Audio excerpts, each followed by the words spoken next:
I don't really keep up with Pokémon anymore. I haven't completed a mainline game since Diamond and Pearl, but there's one Pokémon series I've never stopped caring about, and if it shows up during a Pokémon Presents, that's all I need. Because to me, Pokémon Mystery Dungeon isn't just some niche spin-off, it's the best thing the series has ever done. If you've never played it, Pokémon Mystery Dungeon is basically a Pokémon roguelite. It's turn-based, it's grid-based, it's randomized dungeon-based.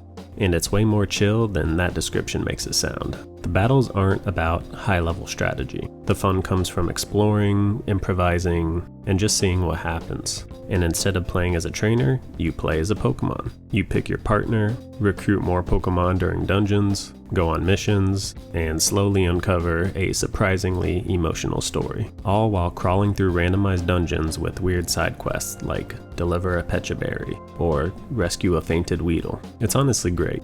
I've only played a few of them, Red and Blue Rescue Team, Explorers of Time, and DX, which is the Switch remake of Rescue Team. But they've stuck with me in a way the mainline games never did, especially Explorers of Time. It's one of my favorite game stories of all time. I won't spoil anything here, but from the theme, to the pacing, to the way it reveals things, it just felt perfect.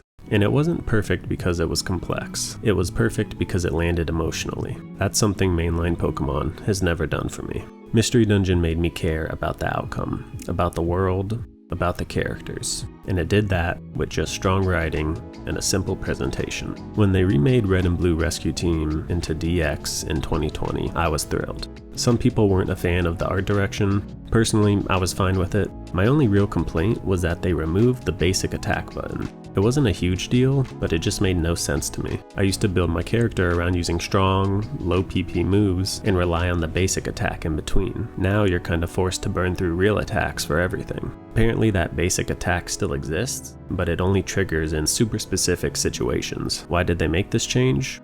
No idea.